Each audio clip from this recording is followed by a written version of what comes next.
The headset felt heavier than usual as I twisted the adjustment knob, trying to get the padding to sit right over my ears. 2,000 meters down, and the damn thing still wouldn't seal properly against the ambient noise bleeding through the hull. I'd complained about the equipment requisition 3 times before we left port, but maritime budgets being what they are, we got the refurbished gear instead of the new acoustic isolation units I'd requested.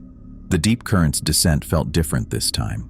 Usually by now I'd have that familiar rhythm locked in, the steady hum of the ballast systems, the occasional ping from the navigation sonar, maybe some whale song filtering through the hydrophones. Instead, I kept getting interference patterns that didn't match anything in my reference database. I pressed the headphones tighter against my skull and leaned into my console. The acoustic readings scrolled past in neat columns of data, but the numbers weren't adding up.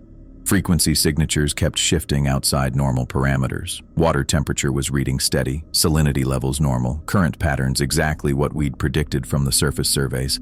But something down here was throwing off the sound propagation in ways that made my gut clench. The titanium hull groaned around us.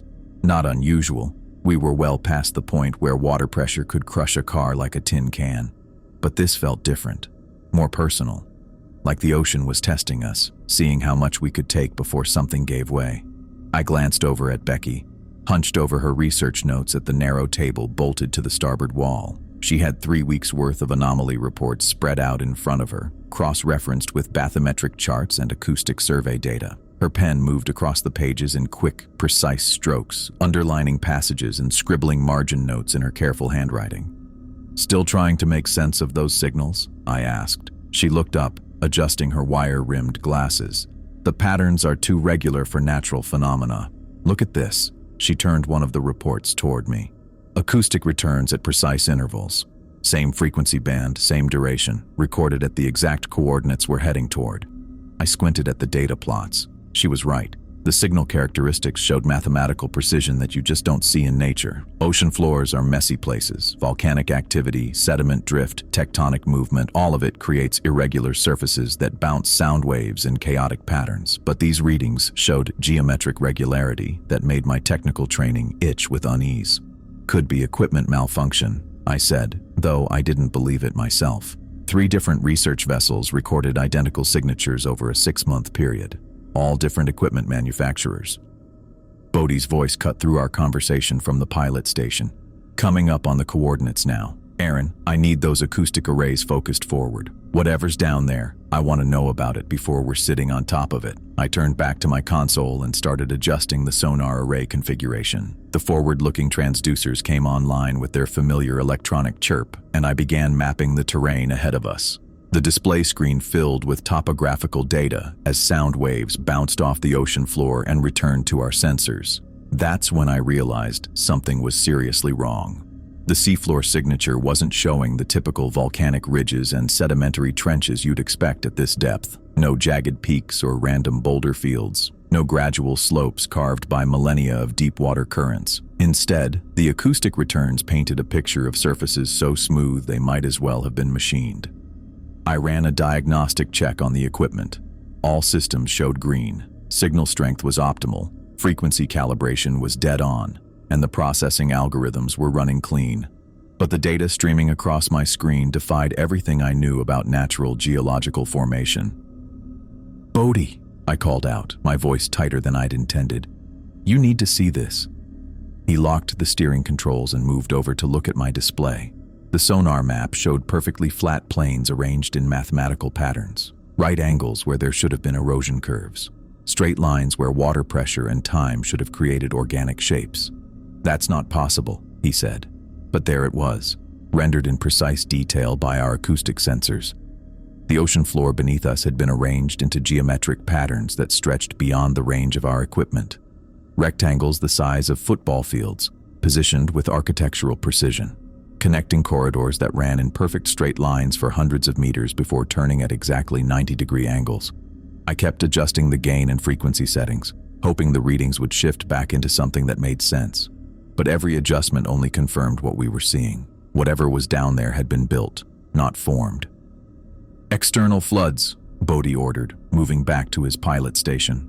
The massive halogen arrays mounted on our hull blazed to life, cutting through the absolute darkness of the deep ocean. Light penetrated maybe 50 meters before the water swallowed it completely, but that was enough. I pressed my face against the forward porthole and stared. Stone blocks the size of city buses lay arranged in perfect rows across the seafloor. Each one cut with mathematical precision, fitted together without gaps or mortar. The construction stretched beyond our lights in every direction, disappearing into the darkness like some impossible city that had been waiting in the depths for centuries.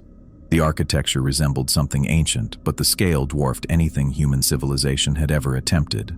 The smallest blocks would have required heavy construction equipment just to move, yet here they sat in perfect alignment 2,000 meters below the surface where no human had ever walked. But it was the symbols that made my hands start shaking. Every surface was covered with carved markings that seemed to shift and writhe in our artificial light. Not erosion or random scratches. Deliberate symbols arranged in precise patterns that hurt to look at directly. The longer I stared, the more they seemed to move, rearranging themselves into configurations that my brain couldn't quite process. I blinked hard and looked again. The symbols were still there, still shifting, still wrong in ways that made my technical training feel inadequate and small. The excitement in Becky's voice cut through the cramped air of our command compartment like a live wire. She'd been hunched over the archaeological database for the better part of 3 hours, cross-referencing our sonar readings with every underwater structure discovery from the past century. "Aaron, you have to see this." She waved me over to her workstation, glasses reflecting the blue glow of her monitor. "These formations, they're not natural. The geometric patterns, the precise angles, this could be evidence of an advanced prehistoric civilization." I pulled myself away from the sonar console, my neck stiff from staring at those shifting readouts. The symbols were still there, still wrong, but Becky's enthusiasm made them feel almost manageable. Almost. "Show me what you've got." She pulled up a series of overlaid images, our sonar data superimposed on architectural surveys from Mesopotamian ziggurats and Mayan temple complexes. The similarities jumped out immediately. Too many straight lines, too much symmetry for anything the ocean should have carved on its own. The proportional relationships match mathematical constants found in ancient construction sites, she said, fingers dancing across her tablet. Golden ratio sequences, sacred geometry principles. If I'm right, we're looking at something that predates known civilization by thousands of years. I nodded, but my eyes kept drifting back to the sonar display. Something about the data bothered me in ways I couldn't articulate. The structures were there, clear as daylight, but the readings felt inconsistent, like the instruments were struggling to interpret what they were seeing. "Becky, look at this depth reading." I called up the penetration analysis on my screen. Our sonar array could punch through sediment layers down to about 50 meters below the seafloor. Standard range for our equipment. But these structures, the readings just kept going, deeper and deeper until the signals faded into background noise. "How deep do you think these things extend?" She glanced over, still riding the high of her discovery. Geological surveys show the bedrocks about 200 meters down, probably built on the original surface before sediment accumulation. That's not what I'm seeing. I pulled up the raw data, pointing to the signal degradation patterns. "Look at these return times. The structures don't stop at bedrock level. They keep going down." Her excitement dimmed slightly. "Equipment limitation. You know how sonar gets fuzzy at maximum range. This isn't fuzzy. This is..." I stared at the readouts, trying to find words for what my instruments were telling me. The structures extend past our penetration depth, way past, like they go all the way down. A sharp burst of static erupted from the communications array, making us both jump. The speakers crackled with interference, white noise washing over our conversation like breaking waves. I moved to the comm station, adjusting frequency filters and signal boosters. Probably atmospheric disturbance topside. More static. Then something else underneath it, faint but distinct. Voices. I fine-tuned the receiver, isolating the signal from the background interference. The voices became clearer, but the words made no sense. Not English, not Spanish, not any language I recognized. The syllables had a flowing quality, almost musical, but with harsh consonants that didn't belong in any human throat. "Surface control, this is Deep 6, do you copy?" I spoke into the transmitter, waiting for Henderson's familiar gravelly response. Static. Then more of those impossible voices, closer now, like they were speaking directly into our microphones. I tried again. Surface control. We're experiencing communication difficulties. Please confirm your position. The voices overlapped, creating harmonies that shouldn't exist in electromagnetic transmission. My hands moved across the controls automatically, checking signal strength and antenna alignment, but everything showed normal operational parameters. What's the interference pattern like? Becky had moved behind me, watching the signal analysis displays. That's just it. There is no pattern. This isn't electromagnetic interference. It's... I paused, listening to the alien cadences flowing through our speakers.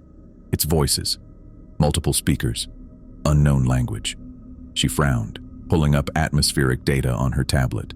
Probably ionospheric disturbance affecting radio propagation. We're getting bounce back from other transmissions, shipping traffic, aircraft communications. The signals get garbled during transmission. I wanted to believe her explanation, made sense from a technical standpoint, but those voices didn't sound like garbled radio chatter. They sounded deliberate, organized, like a conversation happening just outside our ability to understand. I'm logging this as a communication failure, I said, making notes in the ship's record. We're effectively cut off from surface support until the interference clears. Don't be dramatic. Becky returned to her archaeological analysis, dismissing my concerns with a wave of her hand. Electromagnetic interference from underwater geological activity, probably mineral deposits affecting radio propagation. We'll have contact restored within a few hours. That was Tuesday. Wednesday morning, Dale was gone. I woke to the soft hum of life support systems and the distant creaking of hull metal adjusting to pressure changes. Normal sounds for 2,000 meters down. But something felt wrong immediately. That subtle shift in air circulation patterns that comes when there's one less person breathing in a confined space. Dale's bunk was empty. Sheets pulled back, but not messy like he'd gotten up for a bathroom run or midnight snack. Deliberately arranged, like he'd made his bed before leaving. "Dale?" I called softly, not wanting to wake Becky if this was nothing. No response. I checked the tiny galley area, the equipment storage compartments, the cramped head. Our submersible wasn't built for privacy. You couldn't hide anywhere inside these walls. But Dale wasn't in any of the spaces where a person could be. My search became more systematic. I opened every storage locker, checked behind every piece of equipment, even looked inside the sample containers large enough to hold a person. Nothing, no trace of him anywhere. The pressure suit storage area told the real story. Dale's suit hung in its designated spot, undisturbed. Breathing apparatus, thermal protection, pressure regulation, everything he'd need to survive outside our sealed environment. Still there, at this depth, the water pressure would crush an unprotected human body in milliseconds, 30 atmospheres of force pressing against every square inch of exposed surface. No one could survive out there without a pressure suit, and Dale's pressure suit was hanging right where he'd left it. I stood in the storage compartment, staring at his unused equipment, trying to work out the physics of his disappearance. We were sealed inside a metal tube 2 kilometers below the surface. No airlocks had been cycled. No emergency systems had activated. No breach alarms. Dale had simply vanished. From an environment with no exit. From a space where leaving meant instant death. From a sealed vessel surrounded by crushing darkness that would destroy anything human foolish enough to venture into it unprotected. I was alone in a metal tube with Becky, thousands of meters below the surface, with an impossible mystery that made my technical training feel completely inadequate. And somewhere in the static-filled silence of our dead communications array, those alien voices were still talking. The first dream hit me during what should have been a routine rest cycle. I'd crawled into my bunk around 2300, bone-tired from 8 hours of monitoring the sonar array, and figured I'd be out cold until morning watch. Instead, I found myself swimming. Not floating, swimming. My arms cut through water that felt thick as mercury, each stroke requiring effort that made my muscles burn. The water around me glowed with this pale green phosphorescence that seemed to come from everywhere and nowhere at once. I could taste salt on my tongue, feel the familiar pressure building behind my eardrums that meant depth, real depth. But I was breathing the water like air. The architecture rose up from the seafloor in ways that made my brain hurt to process. Towers that twisted in spirals too perfect for natural formation, connected by bridges that curved through dimensions my eyes couldn't quite follow. Everything was carved from some dark stone that absorbed the green light and gave it back wrong, like looking at the world through a broken prism. I kicked toward one of the larger structures drawn by something I couldn't name. That's when I saw Garcia. He stood between two massive pillars that reached up beyond the range of the strange illumination, just standing there, perfectly still, like he belonged in this impossible place. His jumpsuit had been replaced by something that looked organic, growing from his skin in patterns that shifted when I wasn't looking directly at them. His eyes were different. Still Garcia's face, still that familiar crooked nose from where he'd broken it in a bar fight 3 years back. But his eyes reflected light that wasn't there, held intelligence that felt older than the ocean itself. He turned toward me as I approached, and I felt something brush against my thoughts. Not words, something deeper. "Welcome." I woke up gasping, my bunk soaked with sweat that tasted like seawater. The chronometer read 0230, 4.5 hours until my next shift, but I knew I wouldn't be sleeping again. Every time I closed my eyes, I could feel those towering pillars pressing down on me, taste that mineral-heavy water in my lungs. The dreams came every night after that. Same impossible architecture. Same phosphorescent water that I could breathe like atmosphere. Same Garcia standing among structures that shouldn't exist, his altered eyes tracking my movements with recognition that felt too real for any dream I'd ever experienced. By the third night, I was exhausted. The lack of real sleep was affecting my concentration during shifts, making me fumble with equipment I'd operated flawlessly for years. My hands shook when I adjusted the sonar gain, and I kept hearing whispers in the static that probably weren't there. Probably. During morning mess, I caught myself staring at my coffee like it might transform into that glowing seawater. The taste of salt lingered on my tongue no matter how much I drank, and the pressure sensation never fully left my ears. It felt like I was still down there, still swimming through those twisted corridors, even when I was wide awake and functioning. "You look like hell," Bodhi said, sliding his tray across from mine. I rubbed my face, feeling stubble that needed attention. "Not sleeping well. Bad dreams." Something in his tone made me look up. There were dark circles under his eyes that matched my own, and his hands wrapped around his coffee mug with the kind of desperate grip I recognized. "Yeah," I said carefully. "You could say that." Becky joined us a few minutes later, looking worse than either of us. Her hair was pulled back in a messy ponytail, and she'd missed a button on her lab coat. She sat down without speaking and stared at her breakfast like she'd forgotten how to eat. "Let me guess," I said. "Swimming dreams?" Her head snapped up so fast I heard her neck pop. "You too?" Bodhi set down his coffee with deliberate precision. "Stone towers, green light, water you can breathe." "Garcia," Becky whispered. We sat there for a long moment, letting that sink in. 3 people having identical dreams wasn't coincidence. It wasn't stress or bad air recycling or electromagnetic interference from the equipment. It was something else entirely. Something connected to whatever we'd found down here. The dreams intensified after we compared notes. Like acknowledging them out loud had opened some kind of floodgate. What had been strange became overwhelming. What had been unsettling became terrifying. I found myself spending longer in that underwater realm each night, exploring further from the central structures, discovering chambers filled with machinery that operated on principles I couldn't begin to understand. The architecture grew more complex the deeper I ventured, until I was navigating spaces that existed in too many dimensions for my mind to properly map. Garcia was always there, always watching, always radiating that alien intelligence through eyes that held too much knowledge. On the 7th night, he spoke to me, not with words. The communication bypassed my ears entirely, arriving as concepts that formed in my consciousness like thoughts I'd never had. The sensation was intimate in a way that made my skin crawl, like having someone else's fingers moving around inside my skull. "You understand now." I tried to respond, to form words or thoughts that he might hear, but nothing happened. I was still just Aaron, still just a sonar operator in over his head, while he'd become something else entirely. "The deep dweller chose me," he continued, and images flooded my mind along with the concepts. Ancient darkness stirring beneath layers of sediment and time.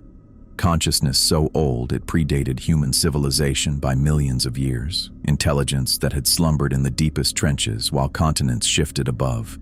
It has been waiting. The visions showed me the truth in fragments that made my dream self recoil. This thing, this entity, had been imprisoned here by beings that no longer existed. They'd built these structures as a containment system, using geometric principles that locked the creature in dimensional space it couldn't escape. But the prison was failing. Every time humans ventured into these depths, every time our technology probed the ancient barriers, cracks appeared in the cosmic architecture. The entity's influence leaked through, reaching up toward the surface world it had been denied for eons. Garcia had been the first to get too close, to spend too much time within the failing containment field. The thing had claimed him, used his human consciousness as a bridge between its alien intelligence and our reality. "It needs more," Garcia explained, and his transformed eyes reflected hunger that belonged to something far older than Earth's oceans. "It needs vessels, minds that can carry its essence to the surface."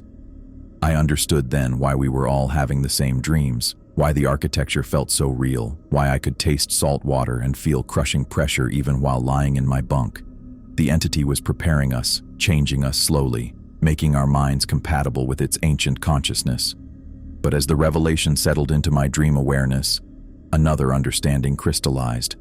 The geometric structures weren't just buildings or monuments, or even technology in any sense I recognized. They were a prison. A vast, impossibly complex containment system designed by a civilization that had recognized the cosmic threat and sacrificed everything to lock it away. Every twisted spire, every impossible bridge, every dimension-bending corridor was part of an intricate cage built to hold something that should never be allowed to reach the surface world. And we'd been systematically weakening it with every probe, every scan, every attempt to explore what we thought was just another archaeological discovery. The realization hit me like a wrench to the gut around 0400, when I finally stopped fighting the dreams and let myself see what the thing down there had been trying to show me all along. I'd been pacing the command compartment for the past 2 hours, checking readings that hadn't changed, adjusting equipment that didn't need adjusting, anything to avoid crawling back into that bunk and facing whatever was waiting for me in sleep. But exhaustion won out eventually. It always does. The moment my head touched the thin pillow, I was back underwater.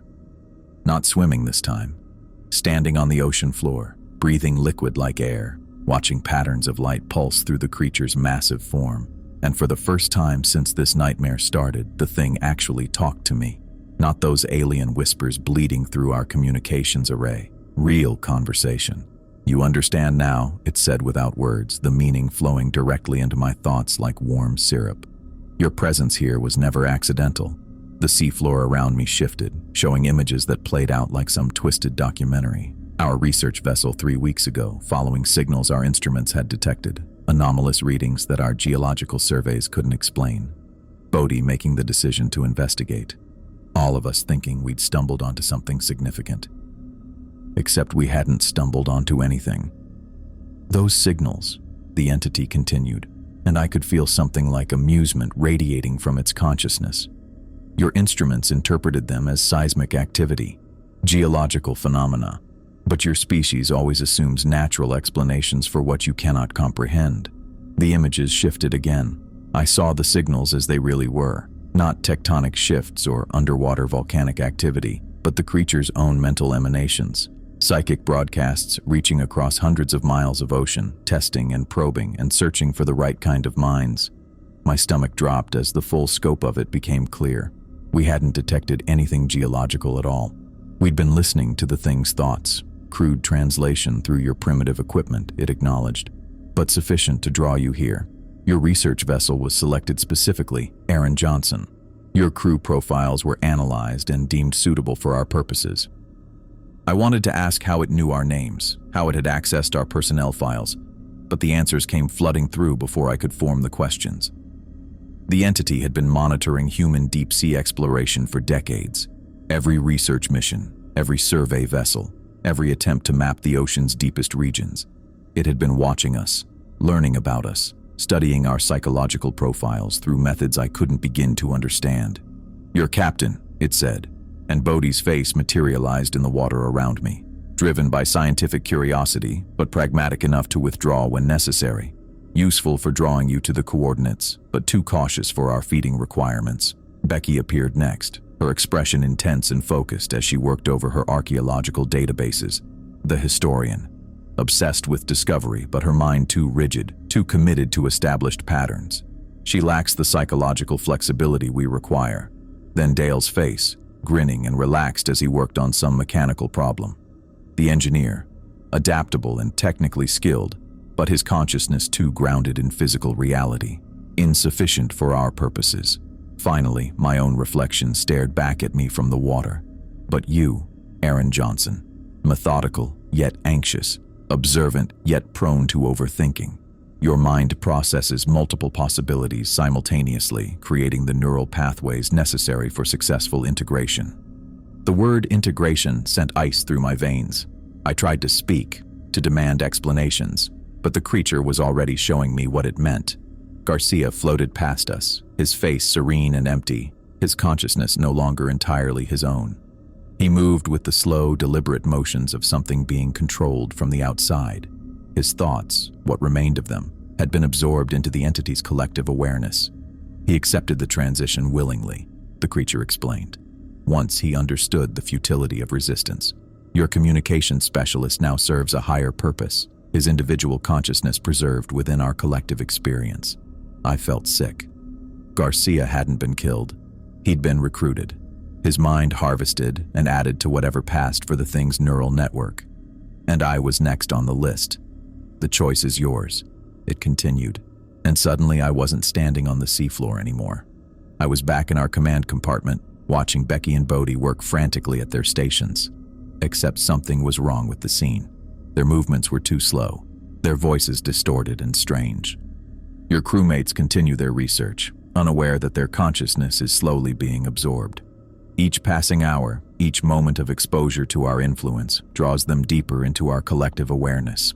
Soon, they will face the same choice your communication specialist accepted.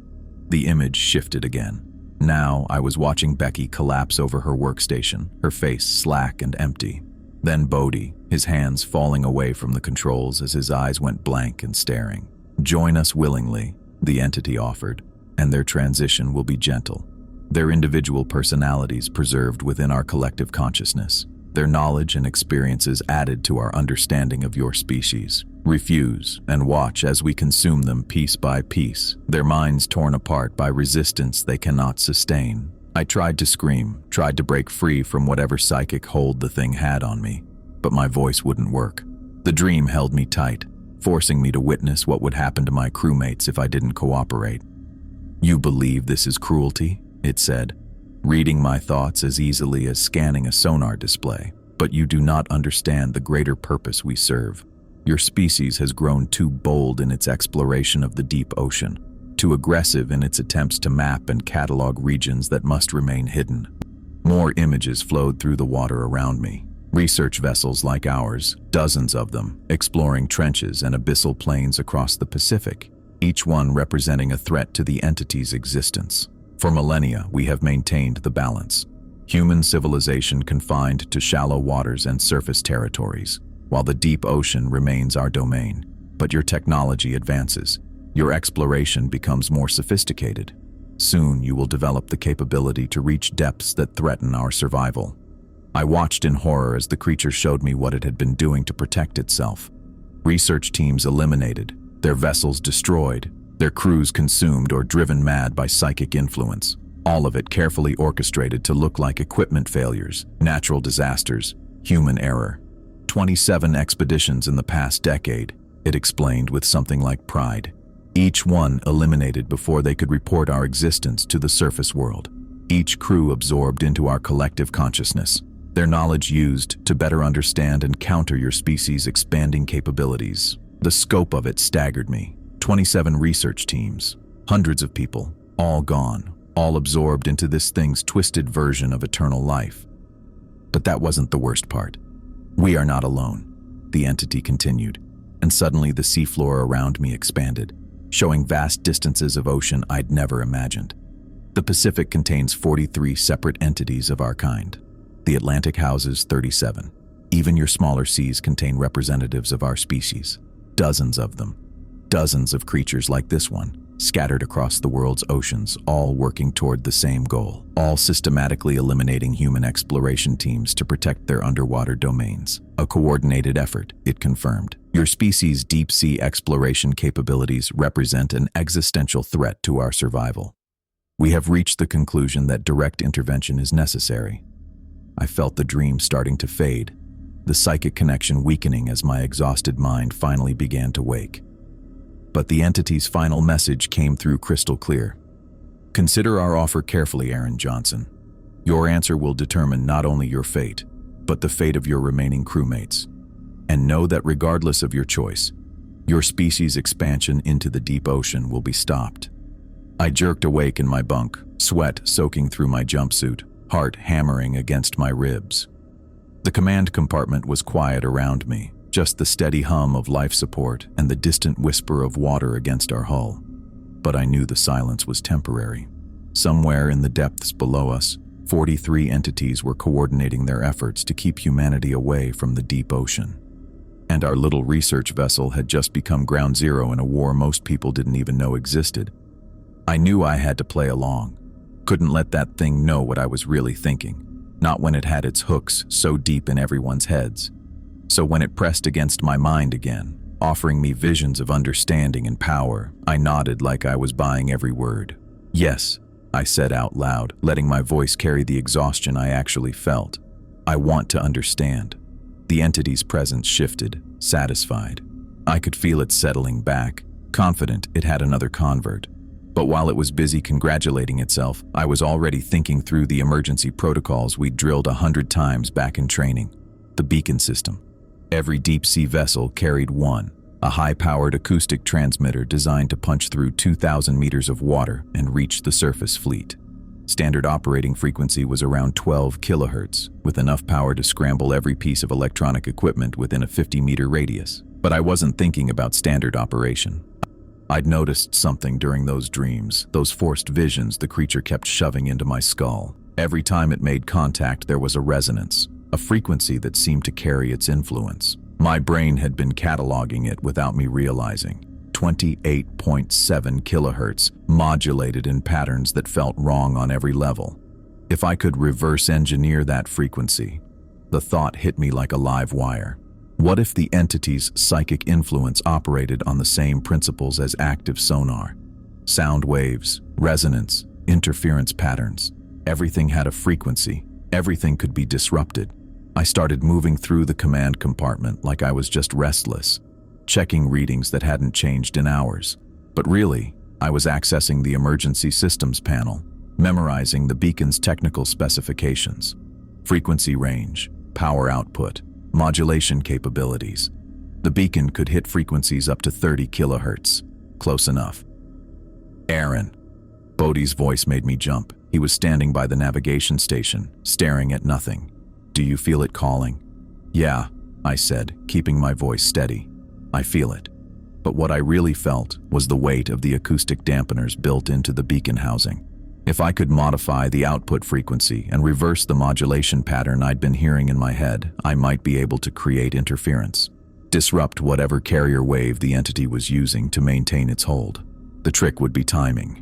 I'd need to activate it during one of those dream encounters when the creature's influence was at its strongest, when it was focused on maintaining control instead of defending itself. I didn't have to wait long. The next dream pulled me under around 0600 during what should have been morning watch. But instead of the usual visions of underwater cities and cosmic truth, I found myself standing in the command compartment. Everything looked normal except for the fact that Becky and Bodhi were floating 3 feet off the deck, their eyes rolled back white. The entity's voice filled the space, coming from everywhere at once. You have chosen wisdom, it said. Now witness the truth of what lies beneath. I nodded and moved toward the emergency systems panel like I was drawn by its words. My fingers found the beacon activation sequence, a series of switches and confirmation codes designed to prevent accidental deployment. But I'd memorized them all. Show me, I said, buying time while I worked. The creature began flooding my mind with images, ancient civilizations, technologies that bent space and time, the promise of knowledge beyond human comprehension. All of it designed to keep me distracted while it strengthened its hold. But I was thinking in frequencies. 28.7 kilohertz, modulated in those impossible patterns. I flipped the beacon's frequency selector to manual override and started adjusting. 28.6, 28.8. Close, but not exact. The entity's voice grew louder, more insistent. It was showing me Garcia now, suspended in some dimensional pocket, his mouth open in a silent scream. "He serves willingly," the creature said, "as you will serve." I found the exact frequency and locked it in. Then I reversed the modulation pattern, creating a mirror image of what the entity was broadcasting. Interference, cancellation, basic acoustic principles that every sonar operator learned in training. "I understand," I said, and activated the beacon. The pulse that erupted from our transmitter array didn't sound like anything I'd heard before. It was the usual 12 kilohertz emergency signal, but underneath it was something else, a counterfrequency that made my teeth ache and my vision blur. The entity's scream hit me like a physical blow, not sound, something deeper. The psychic equivalent of feedback from an overdriven amplifier. Its presence in my mind shattered, fragments of alien thoughts scattering like broken glass. The dream collapsed. I snapped awake in my bunk to find Becky and Bodhi doing the same, both of them gasping like they'd been drowning. The command compartment's emergency lighting was flashing red, and the modified beacon was still broadcasting its disruptive frequency. And Garcia was back. He materialized on the deck between the navigation and sonar stations, his body solidifying out of nothing like he was being assembled molecule by molecule. Unconscious, pale as death, but breathing. The dimensional pocket that had been holding him must have collapsed when the entity lost its grip. "What the hell?" Bodhi started, then stopped as the deck shuddered beneath us. Through the hull, I could hear it. Grinding, crushing, the sound of massive structures coming apart under unimaginable pressure. The sonar display showed the ancient city below us in complete chaos. Towers toppling, platforms collapsing, entire sections of the complex sliding into deeper trenches. The entity's power was failing. Whatever force had been holding those impossible structures together for thousands of years was coming undone, and 2,000 meters of water pressure was reclaiming everything at once. "We need to get out of here," I said, keeping the beacon's frequency locked on the disruption pattern. "Now." Bodhi didn't argue. His training kicked in, overriding whatever confusion he was feeling about Garcia's sudden reappearance. "Emergency ascent. Everyone strap in." The submersible's engines roared to life as he triggered the ballast blow. We started rising fast, maybe too fast, but the alternative was getting crushed by falling debris the size of city blocks. That's when the entity tried to drag us back. I felt it first as pressure in my skull, different from before. Desperate, angry, the creature wasn't trying to seduce or convince anymore. It was just trying to survive, and we were its only connection to the surface world it needed to reach. Psychic claws raked across my mind, looking for purchase. The thing was weakened, but not dead, and it was putting everything it had left into one final attempt to reclaim us. I cranked the beacon's power to maximum, flooding the water around us with disruptive frequencies. The acoustic pulse hammered against the hull, making the whole vessel vibrate like a tuning fork. But it was working. Every time the entity tried to establish a foothold in someone's mind, the interference pattern knocked it loose. The ascent continued. 1,000 meters, 800, 500. But I could feel the creature's desperation growing with every meter we climbed. It knew that once we reached the surface, once we made contact with the outside world, its secret would be exposed. The careful isolation it had maintained for millennia would be broken, and it wasn't giving up without a fight. The hull breach alarm screamed through the emergency ascent, but by the time we broke surface, it didn't matter anymore. I pressed my face against the observation port and watched 2,000 meters of ocean churn like someone had detonated a nuclear device on the seafloor. The implosion started as a distant rumble that I felt more than heard, a deep, bone-deep vibration that traveled up through the water and into our hull plating. Then the sonar went completely white. Not static. White. Like someone had erased every return signal from existence. "Jesus Christ," Bodhi whispered from the pilot's seat, his hands frozen on the emergency ballast controls. I kept my eyes on the water below us. The churning intensified, massive bubbles erupting toward the surface in columns that looked like reverse waterfalls. The entity's prison was collapsing in on itself, taking those impossible ruins with it. Everything we'd seen down there, the twisted architecture, the symbols that hurt to look at, the chambers where that thing had been waiting, all of it folding into a gravitational knot that the ocean was trying to forget. "It's sealing itself back up," I said, though I wasn't sure who I was talking to. "The whole structure. It's returning to whatever configuration kept that thing locked away for however many thousands of years." Becky had her tablet pressed against the port, recording everything. Her hands were shaking so bad I could hear the device rattling against the reinforced glass. The bubbling stopped abruptly. One moment the ocean surface looked like a pot of boiling water, the next it was perfectly calm. Unnaturally calm, like the water itself was holding its breath. Dale Garcia broke the silence from his position at the communications console. His voice came out rough, like he'd been screaming. Maybe he had been. "There's more of them." We all turned to look at him. He was staring at a readout I couldn't see from my position, but the expression on his face made my stomach drop. "More of what?" Bodhi asked. Garcia's fingers moved across his control panel, bringing up a global oceanographic display on the main screen. Red dots appeared scattered across every ocean basin. Not random scatter, organized, territorial. "I've been cross-referencing every unexplained deep-sea incident from the past 50 years, he said. Submersibles that disappeared without distress calls. Research vessels that suffered complete electronics failures in specific coordinates. Drilling operations that hit obstructions and had to abandon their sites. The red dots pulsed in sequence across the Pacific, Atlantic, Indian Ocean, Arctic waters, each one marking a location where something had gone wrong in the deepest parts of the ocean. They're everywhere," Garcia continued, his voice getting steadier as he fell into technical reporting mode. "Every major ocean basin has at least 3 sites that match the profile we just encountered. Deep water, ancient seafloor formations, and a consistent pattern of eliminating human presence whenever we get too close."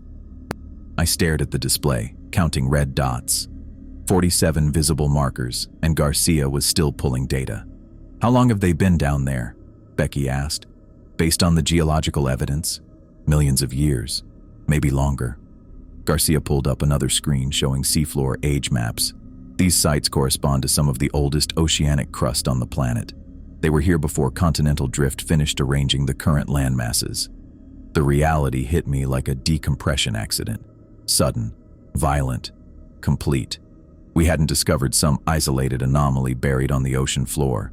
We'd stumbled into evidence of a planetary occupation that had been going on since before humans existed.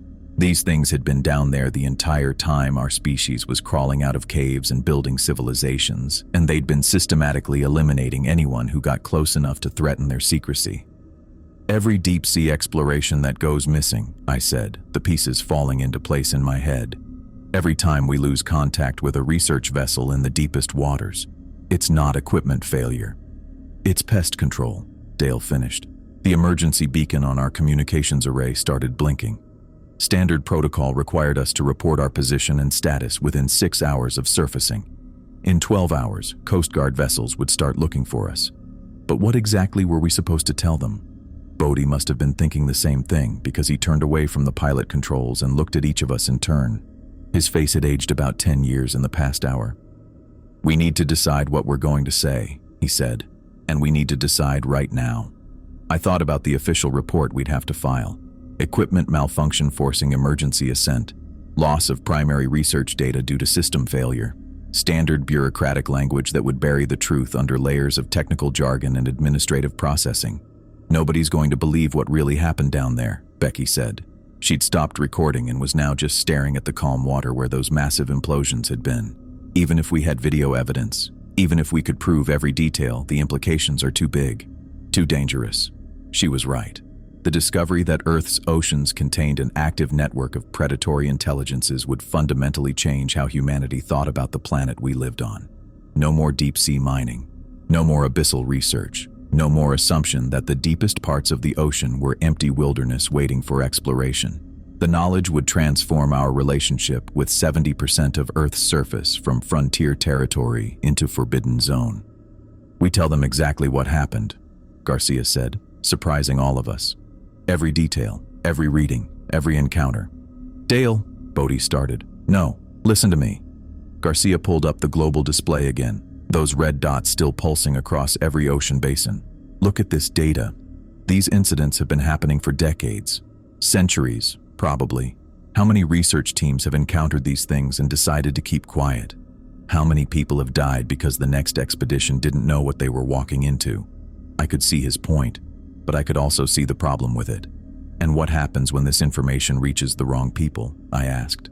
Military applications, weapons research, some government deciding they want to capture one of these entities for their own purposes. Garcia's expression darkened. Then they'll learn the same lesson we did. These things don't get captured, they do the capturing. The beacon kept blinking. In a few hours, we'd have to make contact with the outside world. We'd have to decide whether humanity deserved to know that they'd been sharing their planet with cosmic predators for millions of years, or whether some knowledge was too dangerous to survive. I looked out at the calm water one more time, thinking about all those red dots on Garcia's display. 47 confirmed sites, probably more that hadn't been discovered yet. An entire civilization of ancient intelligences that had been hunting us whenever we ventured too deep into their territory. We'd made it back to the surface, but we hadn't escaped. We'd just learned that escape was impossible when the enemy controlled 70% of the planet. And somewhere in the depths below us, in every ocean basin on Earth, they were still down there, waiting, watching, making sure that humanity never forgot the lesson about staying in shallow water. The deepest parts of our world would remain forever forbidden territory, guarded by things that had been old when the continents were still moving into their current positions. We'd thought we were explorers discovering the unknown. Instead, we'd learned we were prey that had finally wandered too far into the predator's hunting grounds.